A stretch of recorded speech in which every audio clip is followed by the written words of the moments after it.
やっほー、皆さんこんにちは、くみです。今回の動画も見に来てくれてありがとうございます。今回は私のポッドキャストエピソード18撮っていきたいと思います。今日の日付は8月の8日です。8ね、8日です。8月8日の金曜日にこのポッドキャストを撮っています。みんな今週どうでしたか？はい。今日は暑いですか？日本はね、もうめちゃめちゃ暑いです。今多分何度だろうね。多分35度ぐらいかなと思います。で、私は今、見てわかる通り、自分の実家のね、鳥取県に帰ってきています。日本は来週お盆休みといって、なんか祝日ではないんだけど、お盆休みっていう結構特別な期間になるんですね。で、その期間によくみんなが実家に帰ってきて、地元の友達と集まったりとか、一番メインな行事としてはお墓参りに行くっていうのがあります。で、お墓に行ってご先祖様たちにいつも見守っててくださってありがとうございますっていう風に、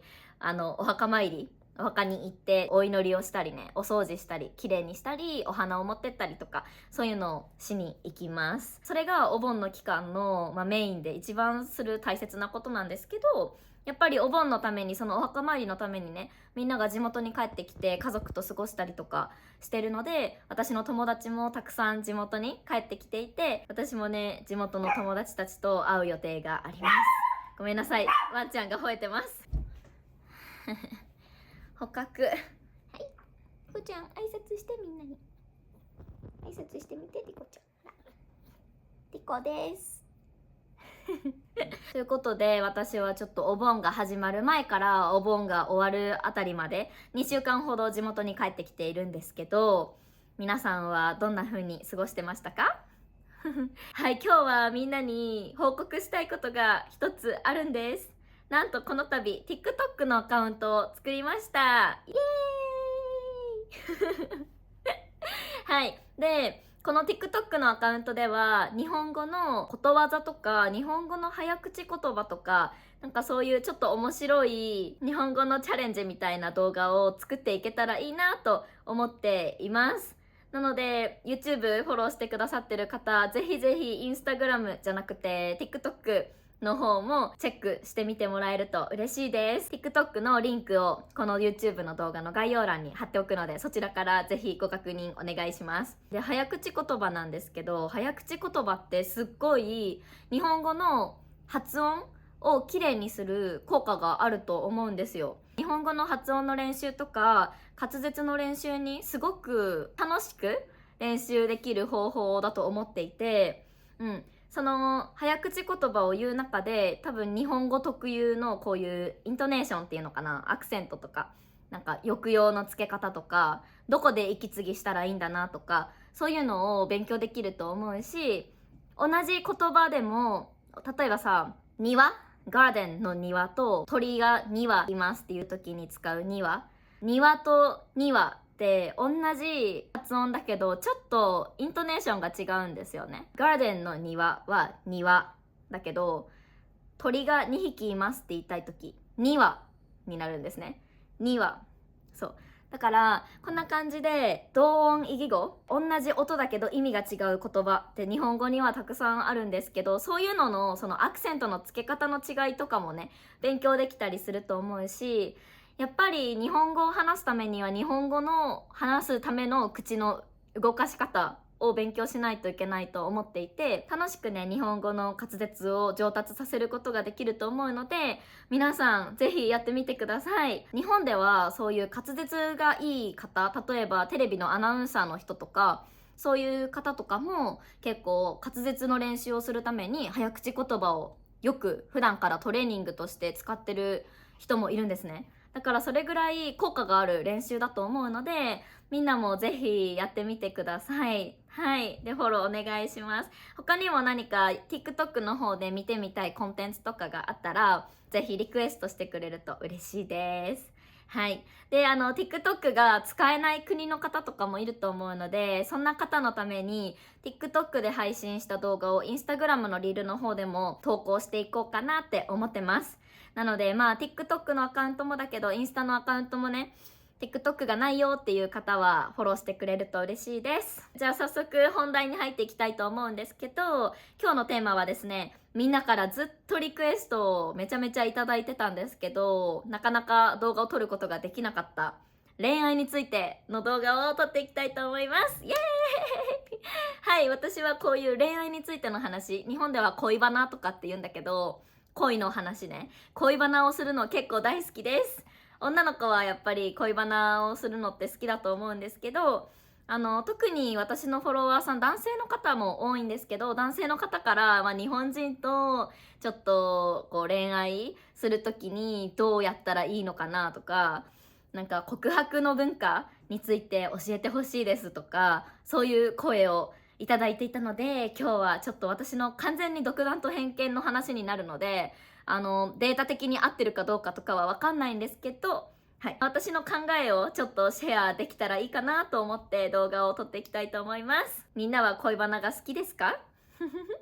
私はね、本当に大好きです。ちなみに日本人は多分女の子同士で集まったりしたら絶対に恋バナってするんじゃないかな。なんか仕事の話とかもすると思うけど、やっぱり仕事の話よりも最近なんかいい人いたとか、最近なんかいい出会いあったみたいな感じで恋バナは絶対にしますね。私も友達と会ったら確実にそういう恋バナをしてるので、なんか今日のポッドキャストで少しでも日本人の恋愛観についてシェアできたらいいなと思ってます。早速なんですけど、まずね、みんながよく聞いたことあると思うんですけど、告白っていうことについてお話ししていきたいと思います。はい。なんか海外の恋愛のスタートの始め方って多分マッチングアプリとか何かしらの出会いの場で出会います。で、何回かこうデートを重ねていって重ねていって重ねていって重ねていって、あれ自然となんか私たちってもうこれって付き合ってるのみたいな感じが多いと思うんですけど、日本はちょっと違って出会います。で、何回かデートをします。その回数はよく言われるのが3回とか聞いたことあると思うんですけど、正直別にそれ回数はあんま関係ないと思います。回数というよりも、どれぐらいその2人が濃い時間を、いい時間を過ごしているかによって、なんか別に1回だけだとしても、なんかすごくいい時間だった。めっちゃいい時間で、この人のことをよく知れたし、絶対に付き合いたいって思ったら告白する人とかもいると思うし、はい。別に絶対に3回目に告白しないといけないってわけじゃないと思うんですけど、日本ではよくあるあるなのは、5回以内ぐらいでは告白って言って、もうあなたのことが好きです。付き合ってください。みたいなセリフをどちらかが伝える。で、それで、はい、お願いしますってなったら、じゃあ正式に彼氏彼女になるっていうのが基本かなと思います。多分これに関して言うと多分 90% ぐらいのカップルがそういう告白っていうものを経て彼氏彼女になってるっていうのがあるんじゃないかなって思います。告白っていうものをせずにもう私たち付き合ってますっていう人は少ないと思います。人によるけど私さっきその出会いの部分をめっちゃ省略しちゃったけど、日本人がじゃあどうやって出会うのって言うと、結構最近よく聞くのはやっぱアプリ多いかも。友達とか私の知り合いとかでアプリを通して彼氏彼女と出会ったっていう人結構聞くし、あとはやっぱ会社の人とか大学生の時の同級生とか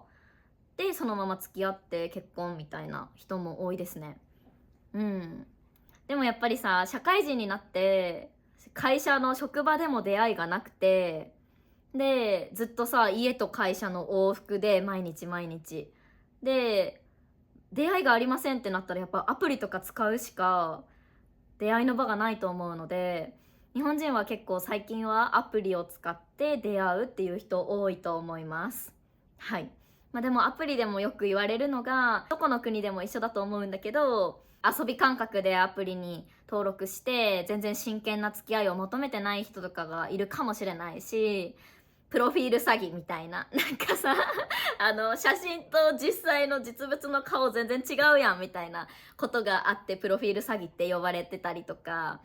ね、そういうのもあると思います。だから結構難しいよね。なんかアプリでさ、いい人に出会ったとしてもさ、その人とじゃあ実際に会ってカフェに行きましょうとか、居酒屋に行きましょうとか、そのステップってすごく大きいステップだと思うし、私はやったことがないんだけど、結構それって勇気がいる行動だよなって思いますね。まあでもそうやってね、出会って付き合って結婚してる人とかも最近めっちゃ多いので、アプリ使う人多いですね、日本は。みんなの国ではどうですか？はい。で、まあじゃあ出会うじゃないですか、何かしらでね。で、まずいいなって思った時に多分日本人がするのは連絡先を聞くじゃないですか。連絡先は多分 LINE かインスタを聞きます。日本人だったら絶対に LINE は98%ぐらいの人が持ってると思います。LINE を使ってると思います。なので LINE を聞いとけば間違いないんですけど、今時は結構インスタの方が気軽に連絡を取り合える手段として、インスタ持ってるみたいな感じでインスタからつながる人が多いんじゃないかなって思います。 LINE を聞くのは結構さらに難易度が高いというか、なんかちょっと難易度が高いかな。だから私が大学生の時とかは LINE を聞くよりもインスタ交換しようっていう感じでインスタグラムを交換してました。はい。で、まあインスタとか LINE とかそういう感じで連絡先をゲットしたら毎日連絡とかを取り合って、その後何回かカフェに行ったりとか、まあ居酒屋に行ってみたりとか、日本人同士のデートだったら映画デートとかも多いと思います。なんか映画見に行くのってさ、やっぱり一つの作品を一緒に見て、結構さ初対面であんまりこの人とうまく話せないっていう時も、まあ映画見てる間は別に何も話さなくてもいいじゃん。私なんかそれに対してその映画を見た後の感想を言い合えたりして、その人の物事に対する価値観とか、あ、こういう風に思ったんだ、ここに感動したんだとか、なんか面白いなって思ったポイントをさ一緒にシェアするのって面白いよね。はい。だからなんかそういう映画デートとかをする人も多いんじゃないかなって思います。そういうデートを3回4回5回くらい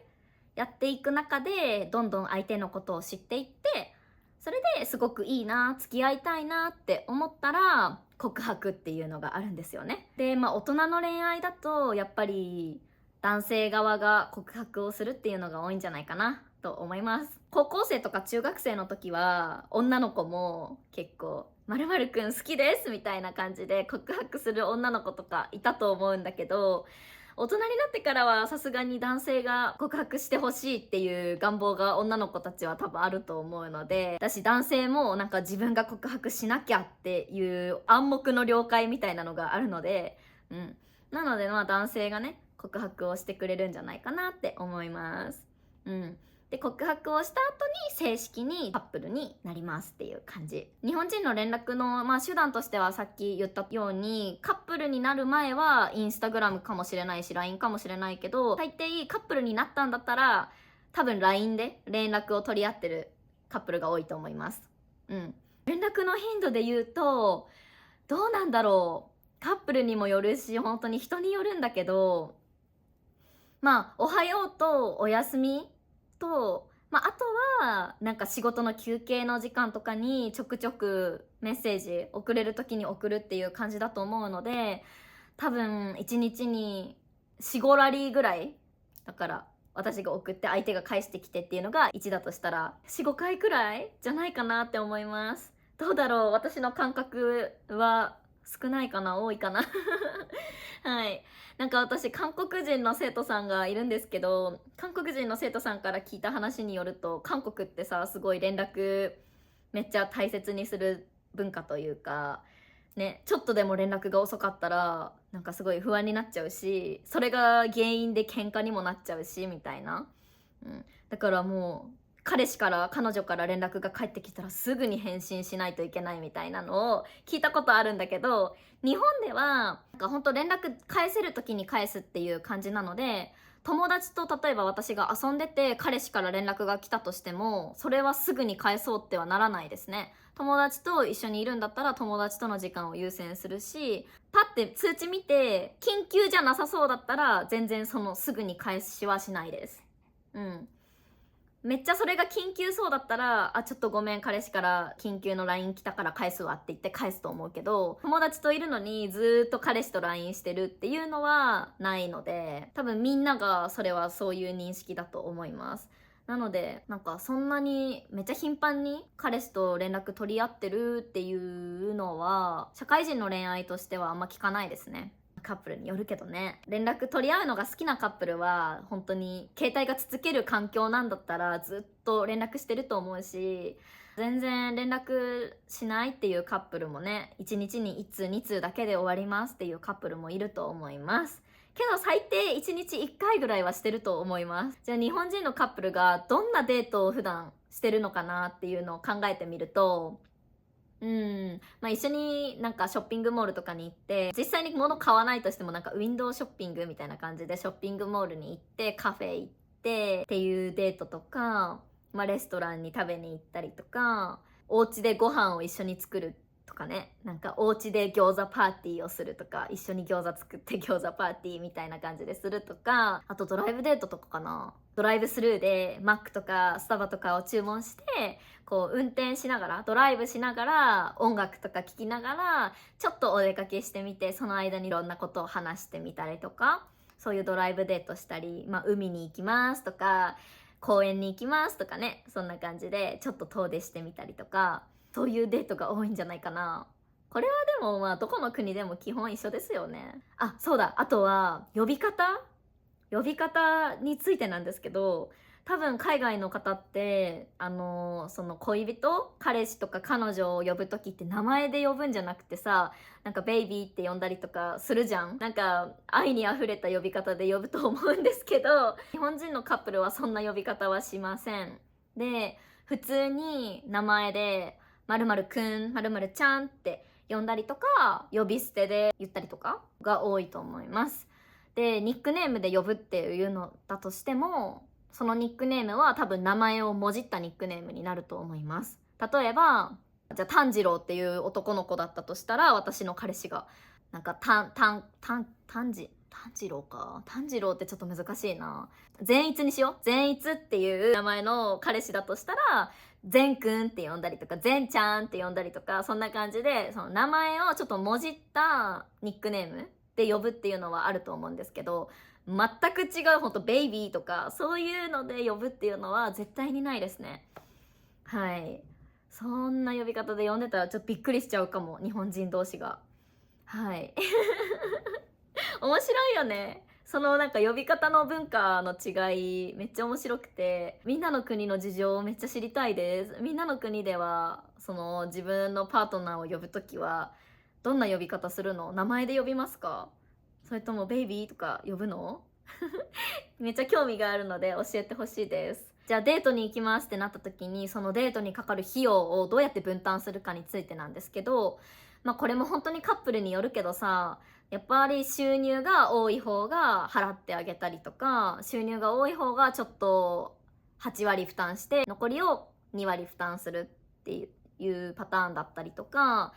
ね、年上の方が全部払ってくれるとかね、いろいろあるんじゃないかなって思います。だけど男性だから絶対に払わないといけないとか全くないし、同い年だったら半々で割り勘してっていうカップルもよく見ますね。なんかそういうアプリとかもあるみたいなので、割り勘のアプリみたいなそうで、カップルでその割り勘のアプリ使ってレストランに行った時の外食にかかった費用をもうきっちりそこに入力して割り勘して、お互いがその料金を払ってっていうカップルとかもいるみたいです。人によりますね、このお金事情っていうのはみんなの国ではどうでしょうか。なんかあとはそのカップルとしてコミュニケーションを取るときに気をつけたいことなんですけど、多分ね、その私のポッドキャストを聞いてくれてる方って外国人の方が多いんですけど、外国人の方でじゃあ日本人と結婚っていうか日本人とその恋愛をしましたってなった時に、多分一番みんなが自分の国の女性とはちょっと違うなって感じることがあるとしたら、それはコミュニケーションの取り方だと思うんですよ。で、日本人ってやっぱりその本音をストレートに言わないというか、ね、本音と建前という言葉がある通り、本音をはっきり言わずに遠回しにね、伝える文化があったりだとか、ストレートに伝えるんじゃなくて察してほしいみたいな。察するってわかるかな？気づいてほしいっていうこと。そう。だから伝えるんじゃなくて、もう気づいてほしいから言わないっていう文化というか、そういう考え方の人も結構多いと思います。人によるんですけどこれ何回言うんだろう、このエピソードの中で。全部全て人によるんですけど、やっぱりそういう傾向にある人が多いと思います。なので、海外の女性の方だったら、特になんか、私はこれが欲しいとか、これがしたいとか、そういうのを結構ズバズバとはっきり言う方もいるかもしれないんですけど、日本人の女性は、何でもいいよって言ったりとか、嫌いだけど、嫌いって伝えるんじゃなくて、それはちょっといいかも。今はちょっとそういう気分じゃないかも。みたいな感じで言ったりとか。そう。そんな感じで遠回しに断ったりすることって結構多いと思うので、みんなが一番それはね、日本人と付き合う上で感じる部分なんじゃないかなと思っています。なので、なんか何が食べたいってあんまり言ってくれないなとか、嫌なことがあっても何も不満を言ってくれないなとか、そういうのはもしかしたらちょっとね、感じる部分があるのかもしれないんですけど、逆に言うとすごく多分思いやりがあってめちゃめちゃ優しい考え方の女性の方ってすごい多いと思うので、はい。まあ難しいですよね。コミュニケーション問題については、本当カップルのそれぞれで対処していくべき問題というか、カップルによってね、いろんなコミュニケーションの取り方があると思うので、一概にこうしてくださいねとは言えないんですけど、もしかしたら日本人の方はそうやってあんまり本音を伝えない人もいるかもしれないので、なので、なんかもし外国人の方で日本人の女性と付き合いますってなった時とか、外国人の女性の方が日本人の男性と付き合いますってなった時に違うかもしれないのは、もしかしたらやっぱりストレートじゃないかもしれないですね。日本人は伝えるのがストレートじゃないので、なんかみんなにとってはちょっと曖昧すぎて何をしてほしいのか何が欲しいのか分かんないってなっちゃう時があるかもしれないんですけど、そういう時は優しく「どう思ってるの?」とか「何が欲しいの?」とかって聞いてあげると日本人も話しやすいと思うので、なんかそうやってね聞いてあげるといいかもしれないです。で、あとは日本人はやっぱり海外の人に比べて愛を伝えるっていうのが少ないと思うんですね。日本人同士のカップルとかはもちろんですけど、家族同士もそうなんですけど、海外の方って結構 I love you とかってすごいよく伝え合うと思うし、家族に対しても同じでそういう言葉をね伝えると思うんですけど、日本は残念ながらそういう文化ではなくてですねはい。なのでちょっとそういう愛情表現とかが日本人の人は海外の人ほど豊かではないなっていう場合があるかもしれません。はい。で、そういうところはちょっとみんなが、なんか自分の国の恋愛と違うかもって思うかもね。うん。まあその他にもね、いろいろなんか違うなって思うところがあると思うんですけど、私は多分日本人との恋愛においてはこの2つが多いんじゃないかなって思いました。愛情表現の仕方とコミュニケーションの取り方がちょっと全然違うかもしれないなって思ったのと、あとさ、海外ではさオープンリレーションシップみたいなのあるじゃん。で、自分には彼氏がいても彼氏がいるけど別に他の人ともデートしに行ってもいいし、他の人とそう言って関係を持っても大丈夫ですよみたいなのを彼氏も彼女も公認してて認め合ってて、そういうオープンリレーションシップっていうのをやってる人いると思うんですけど、日本ではそれは聞いたことないですね。全然聞いたことない。オープンリレーションシップみたいなのは日本でやってたら結構ってなんかそんなのあるのみたいな感じで多分なるんじゃないかな。それやってる人は本当に聞いたことないです。そういうのをお互いが認め合って誰かと彼氏彼女以外の人とそうやって関係を持ってるっていうのは全く聞かないんですけど、やっぱさ、もちろんその隠して浮気っていうのはあるかもしれませんけど、そうやってお互いが公認し合ってるっていう関係性は聞いたことがないですね。他の国ではどうなんだろう。アメリカではそのオープンリレーションシップっていうのを聞いたことがあるんですけど、みんなの国ではどうでしょうか。はい、恋愛についてのテーマはなんか話しても話してもキリがないというか、私もいくらでも話せそうなんだけどね、結婚についてとか、結婚の年齢はどれぐらいでとか、子供についてとか、いろいろもっともっと話していきたいんですけど、今日はちょっと長くなりそうなので、この辺で終わりたいと思います。はい。今日のポッドキャストも最後まで聞いてくれた皆さん、本当にありがとうございます。今回の動画はどうでしたか？今回の動画もいいなと思ったら、ぜひチャンネル登録と高評価とコメント残してくれると嬉しいです。そして最初にも伝えた通り TikTok とあと私 Instagram もやってますので、そちらの方もフォローをお願いします。はい。じゃあまた次の動画でお会いしましょう。バイバイ。